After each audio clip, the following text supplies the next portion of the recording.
Welcome back to my channel. This is your girl, Miss Hazel I-785, coming back to you with a big update. And as you can see, yes, I had Miss Kylie. If you're a part of my Instagram or my Facebook, then you know who Miss Kylie is. Um, she was born on April the 5th of this year. She's about almost 6 weeks old. And Lord. So, this is my birthing story of Miss Kylie. Okay. So,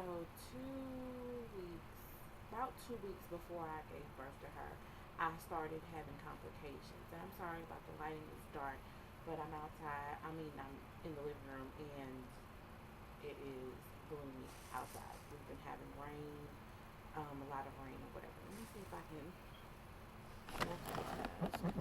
Is it okay? Does that get if I come close? Oh, yep. There we go. And you can see, Miss Kylie Boo. Miss Kylie Boo. All this milk that she just spit up. Really? I have you all looking nice and stuff, and then you go and spit up? Girl, if you're a mother, whatever. That's how it goes, right? Okay. So, about 2 weeks, um, about 2 weeks before I had her, I started having complications. My blood pressure was going up and down, up and down, up and down. So I'm just like, oh Lord, one moment it'll be like extremely high. Then the next month it'll go back down. Then it'll keep going. It'll keep going back up and down. So my doctor said that I didn't have preeclampsia, but I was on the verge of, I had something like PI, where it's like your blood pressure goes up and down or whatever. So April, let's say April the 3rd, I went to my doctor's office, my blood pressure for my checkup, and my blood pressure was up. Now keep in mind, Kylie was supposed to be born April the 24th. That was her due date. So I was 37 weeks. I had just turned 37 weeks on April the 3rd. So that was my 37th. That's when I started. So I went to my doctor's office and my blood pressure was up, so she sent me up to labor and delivery so they can monitor. Now again, I had been going just like with Kaylee. When I had Kaylee, I had been going back and forth to labor and delivery because I was hurting so bad. My head was hurting. They couldn't get it to stop, and it was just crazy. So I went to labor and delivery. By the time I got to labor and delivery, my blood pressure had went down. It was normal. They watched me for a while, and then they sent me on. Well, that morning I had seen my specialist, and before I had seen my OB, and he was like, "Well, your baby is about 8, almost 9 pounds, and with everything going on, I'm gonna schedule to see you next Tuesday, but I'm hoping that I don't see you next Tuesday. Meaning, I hope you have the baby." So, um, so Friday morning, was it Friday morning? Yeah, Friday morning. My husband was home, and I wasn't feeling good or whatever. And that night, I was like, I think my water broke, whatever, because I was peeing, but I wasn't peeing. I wasn't peeing. So it was like, "You want to go?" I was like, "Yeah, I didn't want to take the chance." Well, my sister-in-law had finally come home from town that Saturday before, and she had been going back and forth to doctor's office, to the labor and delivery with us because she was going to be in the room.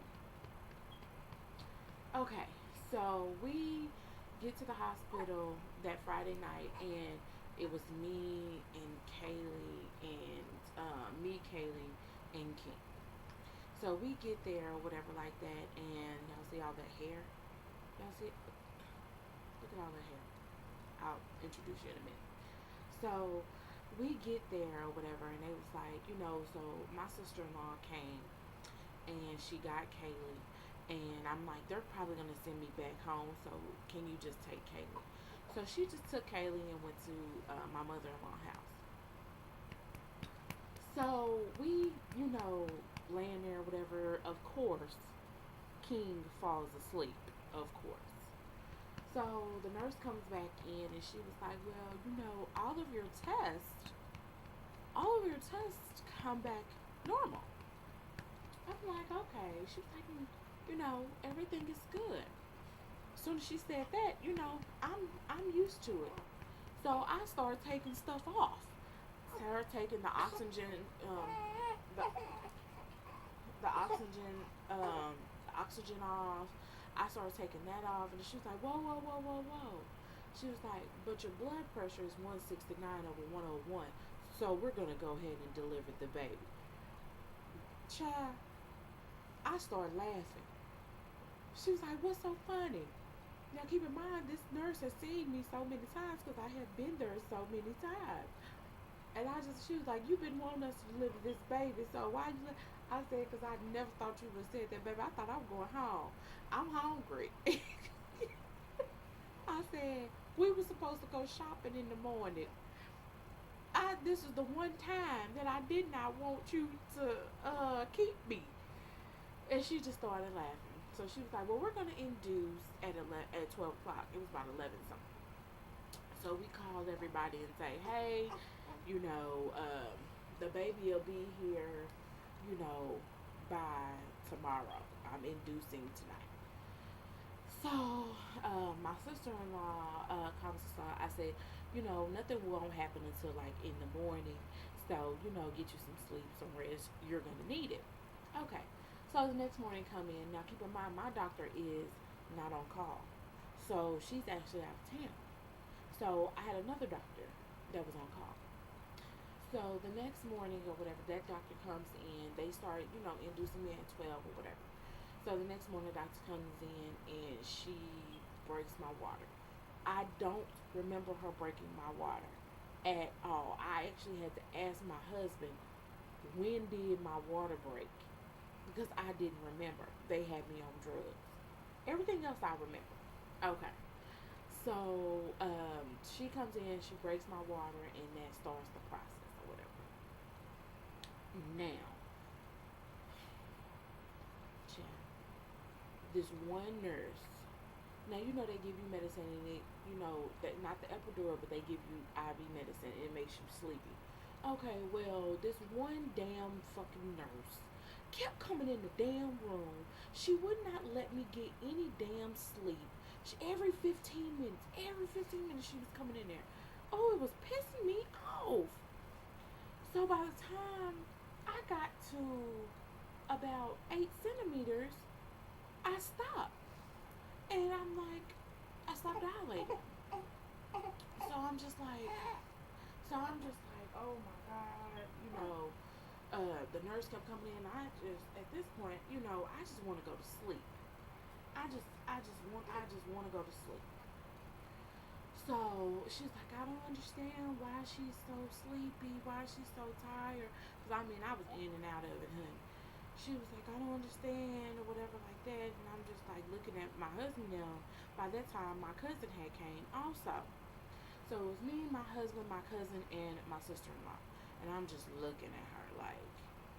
So when she left out, I said, they went to go do something, to get them something to eat.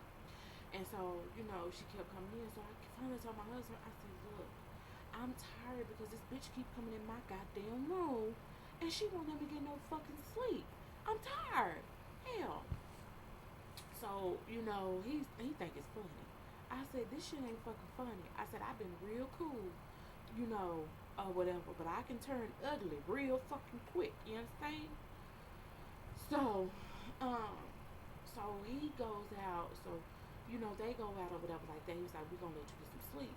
So he goes and he tells the doctor that the nurse keep coming in there. And the doctor was like, "Well, I don't understand why she keeps coming in there. She should get some sleep. There's no reason for her to, keep coming in there." So they go out or whatever. So I tell the nurse, so the nurse comes back in again. And I'm like, "I'm tired because I can't get no sleep." She was like, "Well, I'll keep them out of there." And before I could tell her no, they're not the problem. You are. This she done ran out the damn room. So my husband says they try. I text them and I was like, y'all know, you know what? Y'all might as well go on and come back because ain't no point. I'm not gonna get no damn sleep. So he was like, so then he tells, tells me, okay. So they try to come back. The nurse stops them and was like, wait, wait, wait. I don't think she wants you back there because she says she wants to get some sleep or whatever like that. So she was like, well, let me go. He was like, well, she just texted me to come back. She was like, well, let me go ask her. Let me go ask her.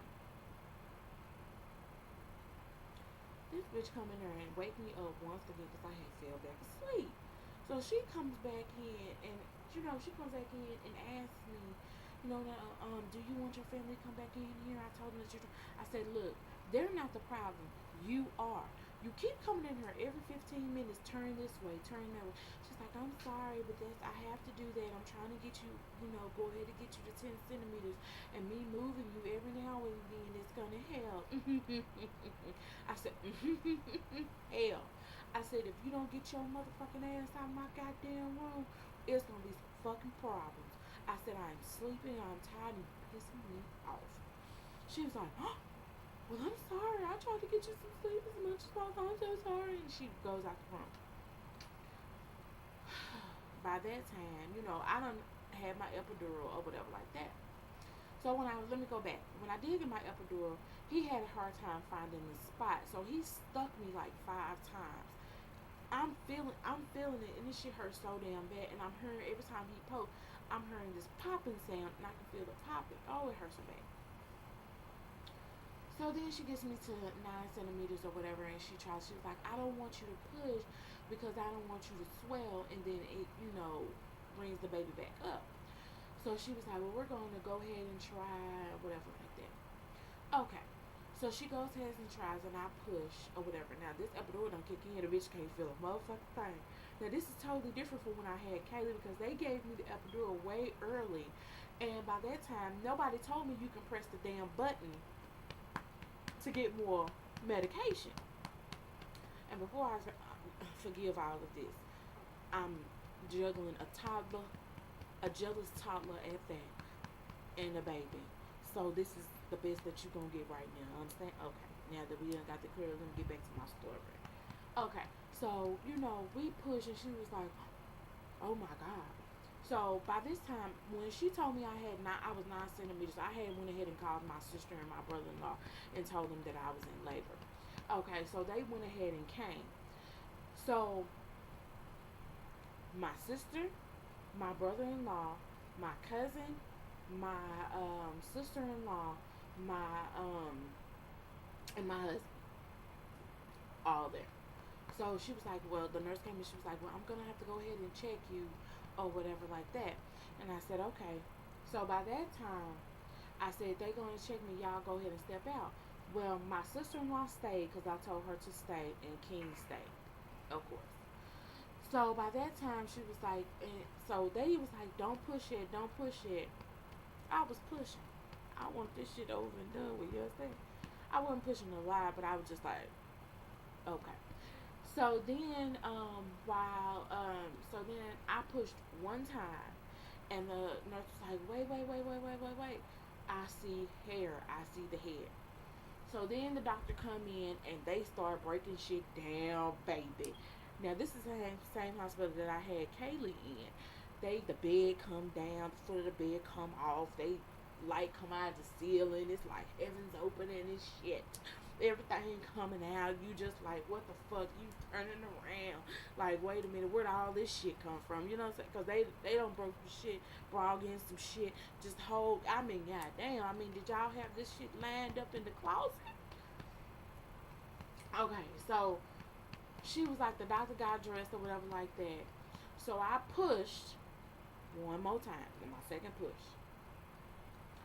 Pushed again. Next thing I know, after three pushes, they putting Kylie on my chest. 7 pounds, 11 ounces, and 20 inches long. So my specialist was wrong. She was only 7'11", but still, to be born in 37 weeks, considered a preemie, she was a big ass baby. Okay, so now I can't, I can't see anything. So this is what my husband told me. He said, you pushed that second time, you had a bowel movement, and the doctor went ahead and cleaned it up and moved it out the way. When Kylie came out, the cord was wrapped around her neck twice. And I'm like, are you serious? I didn't see any of this, and of course I can't feel anything. So Kylie comes out, they bring her out or whatever like that, and I text my sister them who's in the waiting room, she's here. So she was like, yeah, when she came back in, she was like, yeah, I figured because I saw them running. She was like, before we can even get out to the thing, they came running. Okay. So Miss Kylie was born. And now she is 6 weeks old and cranky. So this is Miss Kylie. Say hello, Kylie Pooh. Hello, Kylie Pooh. Ooh, you see that mean face? You, you see that? Oh, shucky ducky. Ain't she fat, y'all? Look at her. And long. Look at the hands. Look at the arms. Look at the legs. Long. Yeah, chicken, chicken. Okay. So, Miss Kylie. Kylie Michelle Thompson Felder with her dirty mouth. Dirty mouth. Dirty mouth. Dirty, dirty, dirty. So, Kylie Michelle was born. Okay. So, that was my birthing story. I'm gonna get you caught up to date. Okay. So Kylie, we stayed in the hospital for 3 days. My blood pressure was up. They had to put me on blood pressure pills, and everything like that. So, Kylie came out. Of course, they start the baby on Similac Advanced because I was not gonna try to breastfeed or whatever. So Similac Advanced, 2 days in, the nurse says, I don't think she's tolerating it. We're gonna put her back on. We're gonna put her on Similac Sensitive. So came out of the hospital, came home, totally different experience this time around than with Kaylee. When I had Kaylee, they gave me, they were not nice. Same hospital, they were not nice. They treated, they kind of treated us trashy, and I didn't like that. So I was very skeptical on having my second baby there. This time around, they were very nice, very sweet. So it's that when I left, I cried because they were so nice. I had a breakdown as soon as I got in the car because they were so nice.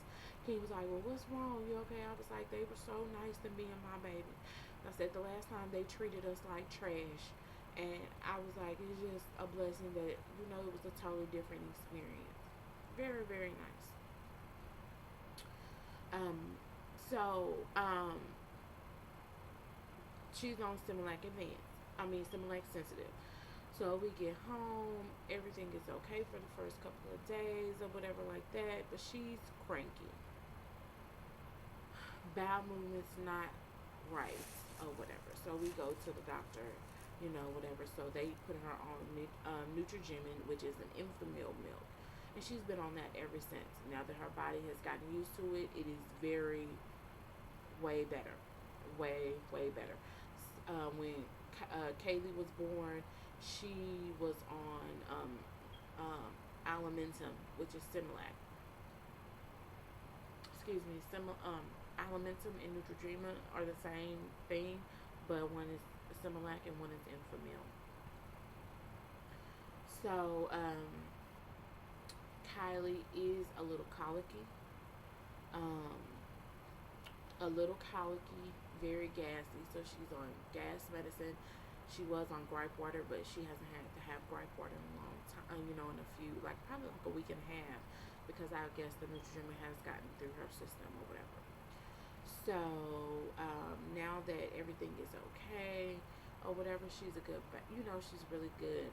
She does around 12 o'clock, 12:30. She does get cranky, but we have found a system for that. She gets a chamomile bath and the lavender and chamomile.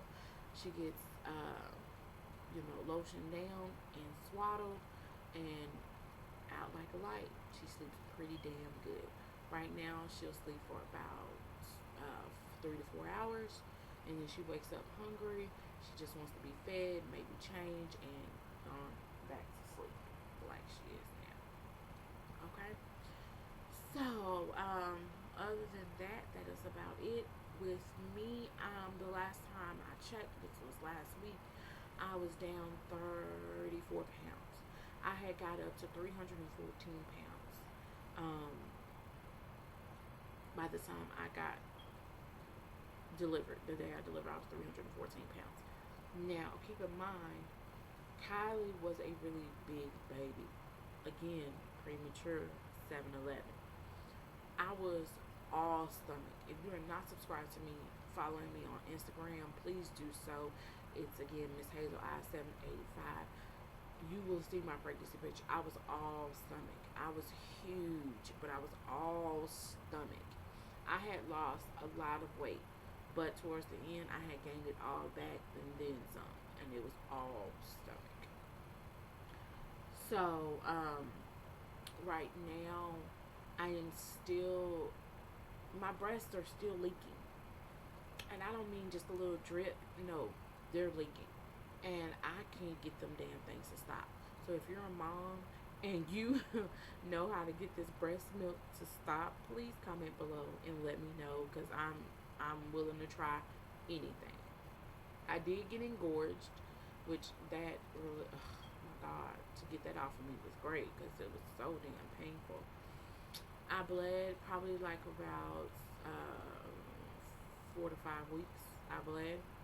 It wasn't like heavy bleeding, but I bled. But now it seems as of yesterday, my period has come. I hope it's very, very, very heavy, which that's my normal. So other than that, that is about it. That's so far with the kids. Kylie is adjusting well. She is very protective of all of us. If you see her, she doesn't know you. My mama. That's my daddy. That's my sissy. She's very, very protective, but she is very, very, very jealous of Kylie. If she sees you playing with Kylie, she wants you to play with her. She gets in her baby moves, or she wants you to put her to sleep, just like you put Kylie to sleep. She wants to be a baby, but she's only 2. She just turned 2 on the 17th of April. She is a baby. So, juggling that, but she's very, very helpful. Very helpful. Her favorite thing is Kylie starts crying, I'm going to give Sissy Binky. I'm going to give Sissy Binky. So that is her thing. I fell asleep. So, we're just trying to move it on along. The next stage is trying to find a daycare or someone that we trust to keep, because I go back to work next month. So that is one thing. I'll see my. I need to edge up so bad. And speaking of Miss Kylie, you woke up from your nap? You had a good nap? Yeah. Okay. Say hi. You gonna come in the camera? Say hi. No, tell them hi. Say hi. Say how are you? You just gonna wave? That's it? Okay. They'll see you later. Alright, so. Oh my God, you need your hair done. Can you move? Can you move, please? Move. Move. Tell them bye-bye. Tell them bye. They can't see that. They can't see that. Say, see you later. That's it, y'all. Next video is my Mother's Day weekend haul. Peace out.